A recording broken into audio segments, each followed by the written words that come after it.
Imagine abrir mão dos seus amigos, da sua família, da sua saúde e sacrificar cada parte da sua vida por uma chance de alcançar o seu maior sonho.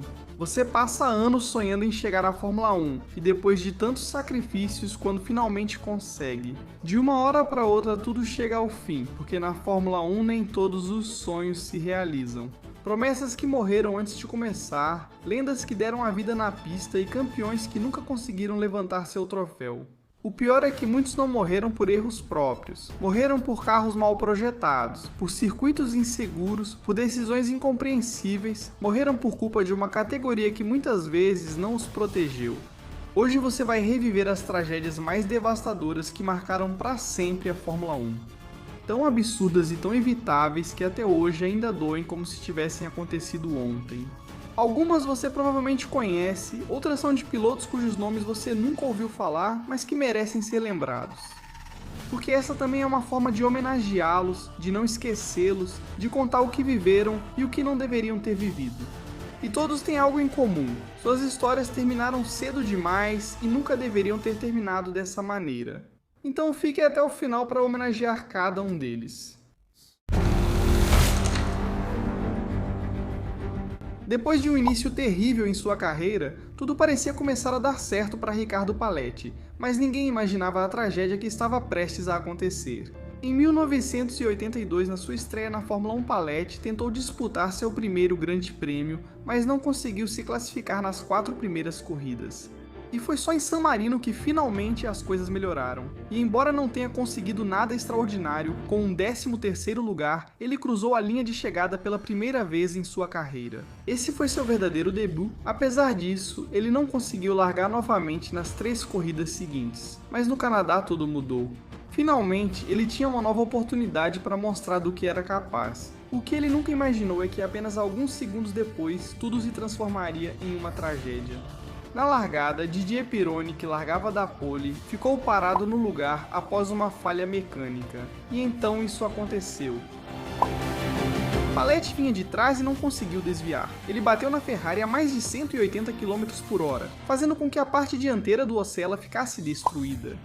Pironi, que saiu ileso, foi um dos primeiros a correr até o carro de Paletti. Mas o tanque de combustível se rompeu no impacto e uma bola de fogo envolveu o carro. O impacto foi tão violento que a barreira de proteção se cravou em seu peito, destroçou seu tórax e o deixou inconsciente. Por isso, o piloto não saiu. Ele deixava o carro quando os médicos o ajudaram e conseguiram retirá-lo. Ele ainda tinha sinais vitais, mas os ferimentos internos eram graves demais. Morreu pouco depois no hospital, não pelas queimaduras, mas pelo impacto inicial no peito. Assim, a vida de Riccardo Paletti chegou ao fim com apenas 23 anos. E, infelizmente, esse não foi o piloto mais jovem dessa lista, nem o caso mais trágico. Na Fórmula 1 há mortes que doem e outras que simplesmente não deveriam ter acontecido. Helmut Koenig estava apenas começando a construir seu caminho na categoria, e embora ainda não tivesse conquistado resultados importantes, começava a chamar atenção. Mas no Grande Prêmio dos Estados Unidos de 1974, tudo terminou da forma mais brutal que alguém pode imaginar. Nas voltas iniciais, Koenig perdeu o controle do carro por falha mecânica, então isso aconteceu. A barreira, mal instalada e com um design perigoso, já havia mostrado falhas graves no ano anterior, mas incrivelmente continuava lá sem mudanças. A parte inferior cedeu com o impacto, mas a superior não. O carro entrou por baixo, e a parte superior da barreira decapitou instantaneamente Koenig. O impacto foi tão brutal que não houve tempo para tentar um resgate. O mais trágico é que, se a organização tivesse trocado a barreira por uma que cumprisse as medidas de segurança, isso não teria acontecido. Helmut Koenig tinha apenas 25 anos e sua carreira na Fórmula 1 terminou antes mesmo de ter uma verdadeira oportunidade. Uma tragédia absurda causada por um erro que poderia ter sido evitado.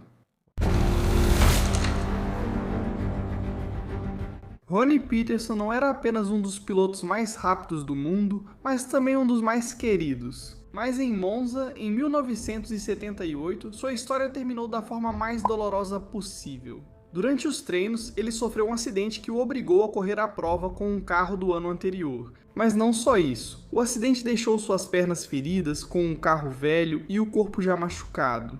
Tudo parecia um sinal de que as coisas não iam terminar bem. Na largada, aconteceu um acidente em massa. Peterson foi atingido e seu Lotus bateu no muro, se despedaçando. O carro pegou fogo e ele ficou preso entre os destroços. James Hunt, Clay Regazzoni e Patrick Depailler desceram de seus carros para tirá-lo antes que sofresse ferimentos graves pelo fogo. Conseguiram e o deixaram no chão. Consciente, ele falava, estava acordado e até aquele momento parecia que tudo ia ficar bem, que não havia um perigo real. No entanto, no hospital, os médicos informaram que ele tinha 27 fraturas e, após discutir com ele, decidiram operá-lo para estabilizar seus ossos. A princípio, a cirurgia correu bem, mas com o passar das horas, seu corpo começou a falhar. Os danos internos eram maiores do que se pensava e seus órgãos começaram a colapsar um após o outro. Poucas horas depois, ele faleceu.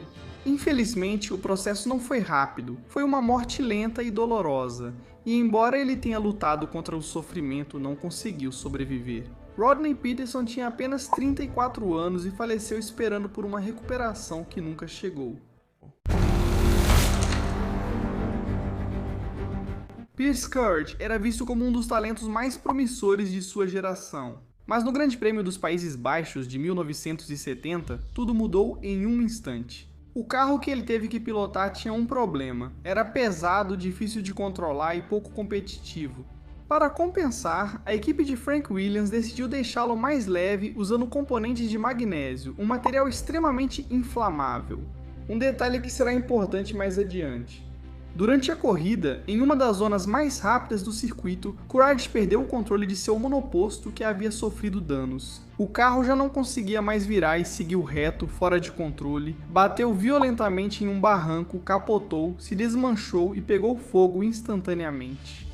O impacto foi tão brutal que um dos pneus foi lançado e o atingiu na cabeça, causando ferimentos fatais no pescoço. Acredita-se que Courage faleceu naquele momento, antes mesmo do fogo consumir o que restava do carro. No entanto, aquele fogo não era normal. As partes de magnésio queimaram com uma intensidade descontrolada, alimentando as chamas até que alcançaram as árvores e arbustos próximos. Ninguém conseguiu se aproximar, nem os comissários nem os bombeiros, nada pôde ser feito e, apesar do ocorrido, a corrida continuou. O pior é que o acidente foi ainda mais letal, por causa das modificações com magnésio que haviam sido feitas no carro. De forma irresponsável, em vez de protegê-lo, transformaram-no em uma armadilha mortal, um final trágico para uma carreira que estava apenas começando. E mais uma promessa que se foi antes da hora, com apenas 28 anos. Mas se Courage era uma promessa que se foi antes da hora, o próximo piloto não era apenas uma promessa, ele era o futuro. François Cevert estava destinado a ser o próximo campeão do mundo. Era o protegido de Jack Stewart e o herdeiro natural da Tyrrell, um piloto com talento, carisma e tudo pela frente. Mas no Grande Prêmio dos Estados Unidos de 1973, sua história terminou da forma mais cruel que alguém poderia imaginar. Durante a classificação, Cevert estava lutando pela pole position, mas perdeu o controle nas curvas em S e isso aconteceu.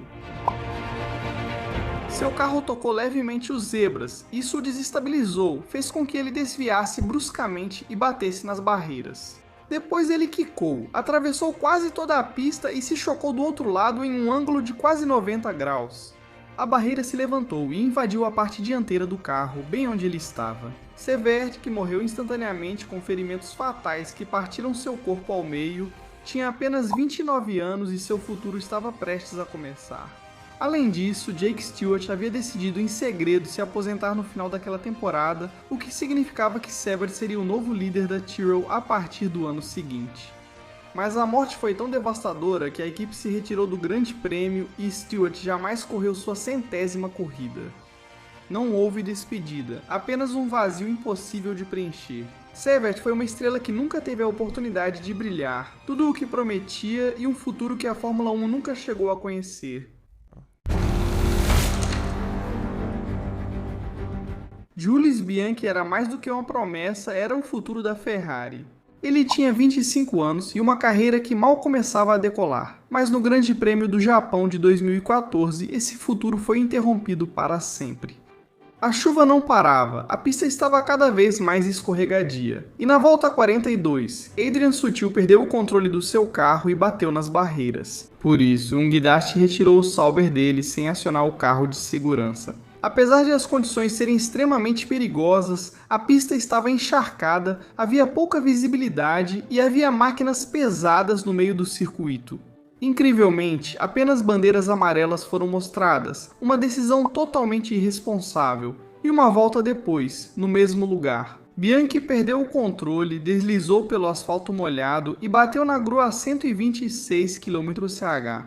O impacto foi seco, sem explosão, mas brutal. Bianchi ficou inconsciente, sofreu graves lesões na cabeça e foi levado às pressas para o hospital, onde foi colocado em coma induzido. Ele permaneceu assim por 9 meses. 9 meses de espera, 9 meses sem respostas, até que finalmente, em 17 de julho de 2015, sua família confirmou seu falecimento.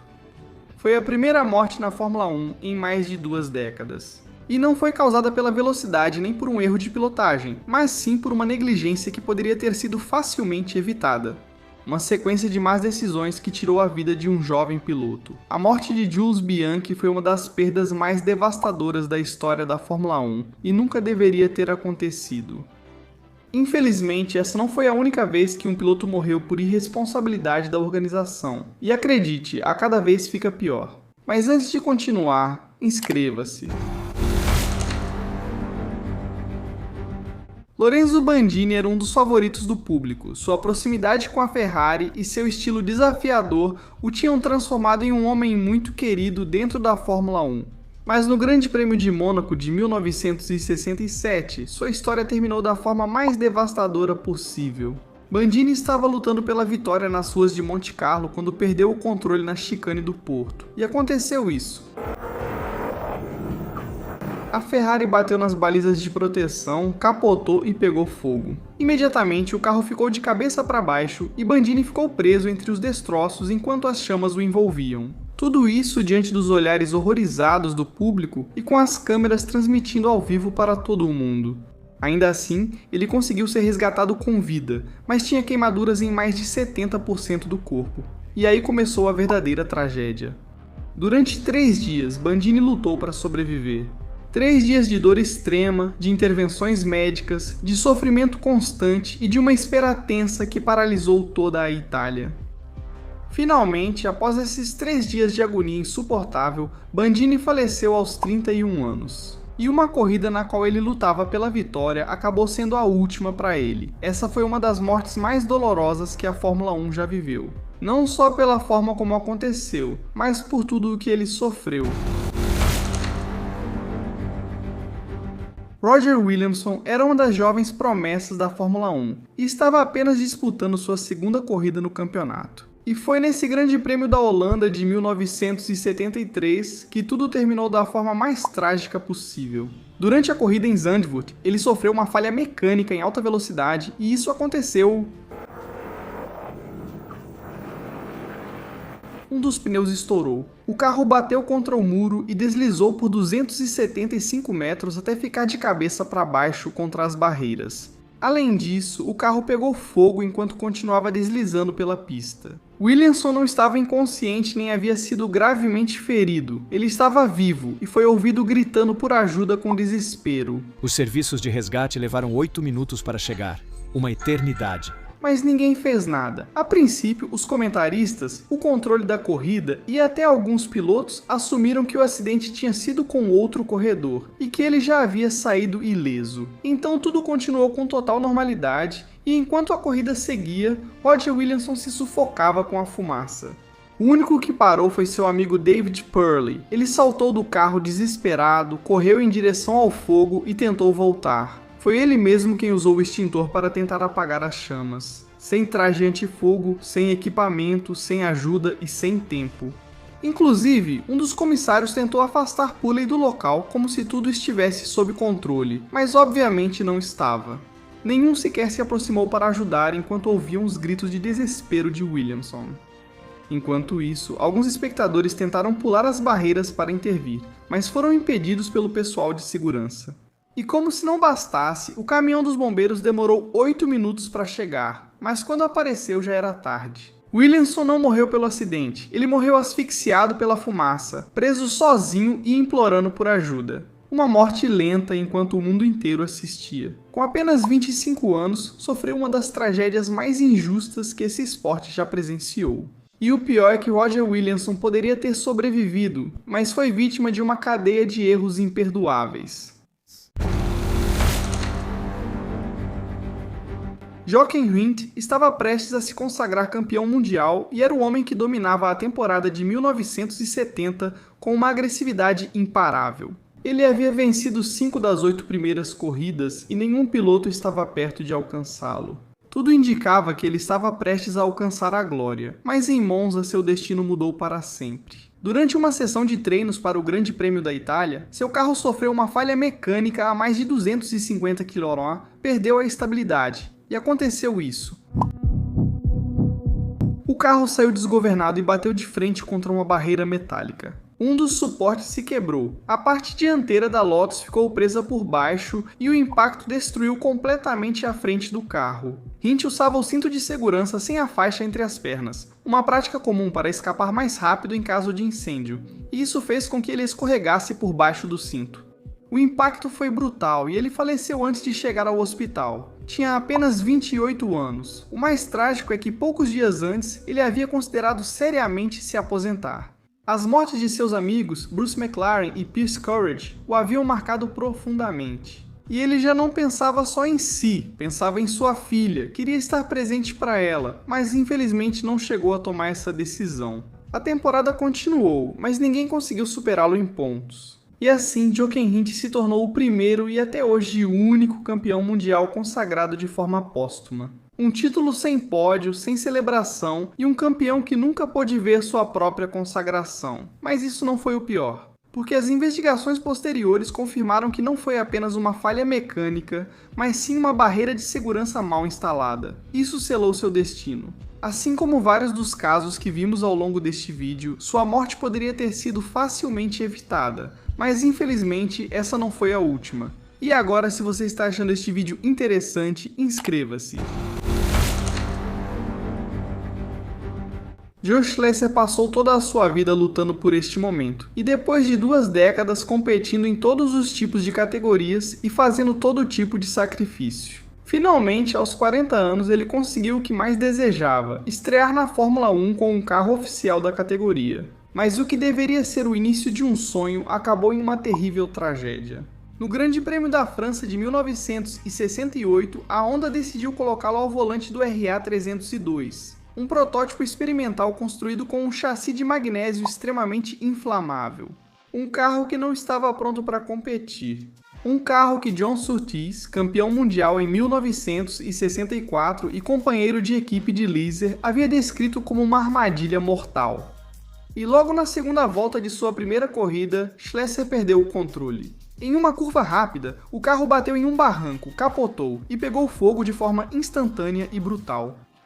O magnésio queimou com uma violência tão grande que o incêndio foi impossível de conter. Schlesser ficou preso entre as chamas, não teve chance de escapar e faleceu antes que alguém pudesse ajudá-lo. Incrivelmente, a corrida não foi interrompida, os destroços do carro ficaram sobre o asfalto enquanto tudo continuava como se nada tivesse acontecido. Finalmente, John Surtees subiu ao pódio sem saber que o homem que havia falecido era seu próprio companheiro de equipe. O que a Honda fez foi tão desprezível que pouco depois, Surtees deixou a equipe, e o escândalo foi tão grande que a marca japonesa também saiu da categoria. Assim terminou o sonho de um homem que sacrificou tudo para chegar à Fórmula 1 e que perdeu a vida pela irresponsabilidade de sua própria equipe. Ao colocá-lo em um carro que nunca deveria ter ido para a pista, Gilles Villeneuve era muito mais do que um piloto para a Ferrari. Ele era o escolhido para se tornar uma das maiores lendas da história da equipe. Mas no Grande Prêmio da Bélgica de 1982, esse vínculo tão especial se quebrou para sempre. Durante a classificação, Villeneuve tinha um único objetivo: vencer seu companheiro de equipe, Didier Pironi. Ele o odiava, mas nessa última tentativa de volta rápida em alta velocidade, encontrou na curva rápida Jochen Mass, um carro que estava muito mais lento. E então isso aconteceu. A Ferrari se elevou e foi lançada a mais de 200 km/h. Ela bateu várias vezes no chão e depois do último impacto, Jill, ainda preso ao assento, foi catapultado, mais 50 metros até se chocar contra as barreiras. Os comissários o encontraram entre os destroços, sem capacete e com ferimentos fatais no pescoço. Ele foi levado imediatamente ao hospital, enquanto sua esposa viajava para acompanhá-lo, mas infelizmente já não havia mais nada a fazer. Villeneuve vivia sob a convicção de alcançar a vitória a qualquer custo, mas foi essa convicção que lhe custou a vida. Assim faleceu um dos maiores talentos que a Fórmula 1 já viu, uma tragédia que será lembrada para sempre. O Grande Prêmio da Bélgica de 1960 foi um dos finais de semana mais sombrios da história da Fórmula 1. Em questão de minutos, 2 jovens pilotos perderam a vida de forma brutal e inesperada, no circuito de Spa-Francorchamps. Primeiro, Chris Bristol, com apenas 22 anos, perdeu o controle de seu Cooper em uma das áreas mais rápidas do circuito, e aconteceu isso. Ele bateu contra um barranco, foi lançado para fora do carro e, em uma cena tão horrível quanto impactante, morreu decapitado ao cair sobre uma cerca de arame farpado. Mas infelizmente isso não foi tudo. 5 voltas depois aconteceu a segunda tragédia. Alan Stacey também perdeu o controle do seu carro. Acredita-se que ele foi atingido no rosto por um pássaro enquanto dirigia a mais de 200 km/h. O carro saiu disparado para fora da pista, capotou e pegou fogo instantaneamente. Stacey ficou preso dentro do carro e morreu carbonizado, sem que ninguém pudesse ajudá-lo. Ele tinha apenas 26 anos. 2 mortes na mesma corrida, 2 vidas jovens perdidas em minutos e uma demonstração brutal de como a Fórmula 1 era frágil naqueles anos. Essa foi a primeira vez que 2 pilotos morreram durante o mesmo Grande Prêmio, mas infelizmente não foi a última. Tom Pryce era uma das maiores promessas da Fórmula 1. Com seu talento natural e seu estilo agressivo, muitos o viam como um futuro campeão. Mas no Grande Prêmio da África do Sul de 1977, a tragédia o atingiu da forma mais absurda e assustadora. Na volta 22, o carro de Renzo Sorzi parou ao lado da reta principal e começou a pegar fogo. Mas o piloto conseguiu sair por seus próprios meios. Apesar da fumaça e de ter um carro parado ao lado da pista, nenhuma bandeira amarela foi mostrada e a corrida continuou como se nada tivesse acontecido. Nesse momento, 2 comissários muito jovens, sem autorização nem treinamento, decidiram atravessar a pista para tentar apagar o fogo, carregando extintores de 18 quilos. Mas o segundo foi atingido em cheio pelo carro de Tom Pryce. O impacto foi brutal. O corpo do comissário voou pelos ares, caiu metros à frente e morreu na hora, com apenas 19 anos. E como se não bastasse, o extintor que ele carregava atingiu diretamente a cabeça de Pryce, causando também sua morte imediata. Com Pryce já sem vida, mas ainda com o pé no acelerador, seu carro continuou desgovernado por mais de 700 metros, saiu da pista, bateu em uma entrada de emergência e acabou colidindo com o carro. De Jacques e Laffite, ambos acabaram batendo contra um muro de concreto. Laffite, que saiu ileso, se aproximou do carro de Pryce, mas ficou horrorizado ao ver o estado em que seu colega havia ficado. Uma cena assustadora, desnecessária e completamente evitável. O pior é que a corrida continuou apesar da tragédia que acabara de acontecer. Tom Pryce tinha apenas 27 anos quando perdeu a vida por uma cadeia de erros, negligências e má organização, situação que a Fórmula 1 nunca deveria ter permitido. Foi assim que aconteceram as 2 mortes mais absurdas e tristes que este esporte já presenciou. Wolfgang von Trips estava a um passo de se tornar campeão mundial em 1961, liderava o campeonato com a Ferrari e tinha 4 pontos de vantagem sobre seu companheiro de equipe, Phil Hill. E tudo indicava que naquele dia ele realizaria o sonho da sua vida. Mas em vez de um título, o destino lhe reservou uma tragédia, uma das mais assustadoras que a Fórmula 1 já viveu. No ano anterior, os pilotos e construtores haviam boicotado a corrida em Monza porque consideravam que o circuito era extremamente perigoso. E ficou decidido que em 1960 seria a última vez que se correria nesse traçado, embora no final a mudança tenha sido adiada por um ano. Uma decisão que entraria para a história como um dos maiores erros já cometidos pela categoria, Na segunda volta da corrida, Von Trips disputava a posição com Jim Clark. Seus carros se tocaram em plena reta e isso aconteceu. A Ferrari desviou para uma área sem proteção, se elevou e acabou passando por um local cheio de espectadores. Von Trips foi lançado para fora do carro e o monoposto atravessou a multidão. O piloto morreu antes de chegar ao hospital, com apenas 33 anos, e junto com ele também faleceram 15 espectadores que só tinham ido para aproveitar o esporte que tanto amavam. Mas o mais perturbador de tudo é que a corrida continuou normalmente. Os organizadores decidiram não interrompê-la. Disseram que parar a corrida dificultaria o trabalho das ambulâncias. Enquanto uma tragédia ocorria nas arquibancadas, na pista tudo seguia normalmente. No final, Phil Hill venceu a corrida e com isso conquistou o campeonato mundial por apenas um ponto, mas só ficou sabendo do que havia acontecido depois de descer do pódio. Von Trips deveria ter sido campeão em 1961, mas sua história não terminou com uma coroação, e sim com sua morte, e é de 15 inocentes que só tinham ido assistir a uma corrida. Uma tragédia tão dolorosa quanto injusta e uma das mais sombrias que a Fórmula 1 já viveu. Mas antes de falarmos sobre a maior tragédia da história do esporte, se você chegou até aqui e está achando o vídeo interessante, inscreva-se. O Grande Prêmio de San Marino de 1994 é até hoje o fim de semana mais trágico da história da Fórmula 1. Durante aquela temporada, o clima era tenso, os pilotos questionavam cada vez mais a segurança dos carros. E muitos sentiam que era apenas uma questão de tempo até que uma catástrofe acontecesse. E, infelizmente, eles estavam certos. Tudo começou na sexta-feira, durante os treinos livres. Rubens Barrichello, uma jovem promessa, perdeu o controle do seu carro e o seguinte aconteceu.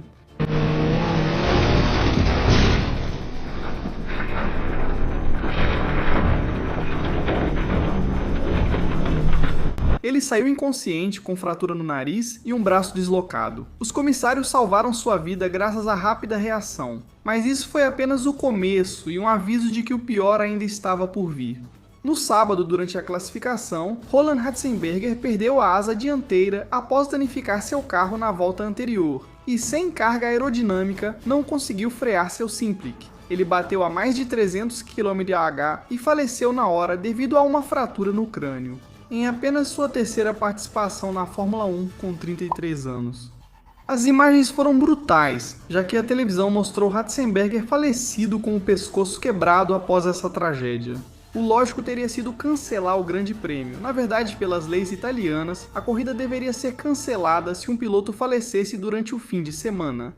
Mas isso não aconteceu, porque além da negligência em relação à segurança, a Fórmula 1 tinha interesses econômicos grandes demais para deixar de correr.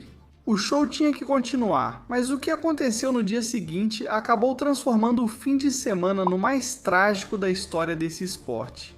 Alguém que ficou profundamente abalado com a morte de Ratzenberger foi Ayrton Senna, e ele considerou seriamente abandonar a corrida, mas no final decidiu correr. Não pelos pontos nem pela glória, mas com a intenção de dedicar a vitória ao seu colega falecido. E assim chegamos ao domingo. Senna largou da pole, era o ídolo de milhões, tricampeão mundial, e ainda tinha uma grande carreira pela frente, mas enquanto liderava na sexta volta, aconteceu isso. Seu Williams saiu da pista em Tamburello a mais de 300 km/h, bateu no muro e uma barra da suspensão dianteira atravessou seu capacete. E embora tenha sido levado de helicóptero para o hospital, foi declarado morto horas depois. Ele tinha 34 anos e um acidente que não parecia tão grave inicialmente acabou sendo fatal. A Fórmula 1 ficou abalada, o Brasil entrou em luto nacional e o mundo inteiro viu morrer um dos maiores de todos os tempos. Em uma corrida que nunca deveria ter acontecido, porque se tivessem ouvido as reclamações dos pilotos sobre a segurança, Ratzenberger e Senna ainda estariam vivos, ou se a FIA tivesse respeitado suas próprias regras, Senna nunca teria ido para a pista naquele domingo.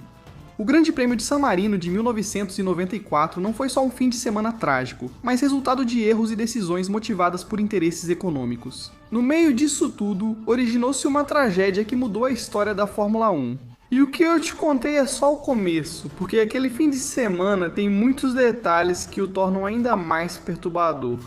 Então assista a este vídeo para entender por que o Grande Prêmio de San Marino de 1994 foi muito pior do que parece, e como mudou a história da Fórmula 1 para sempre.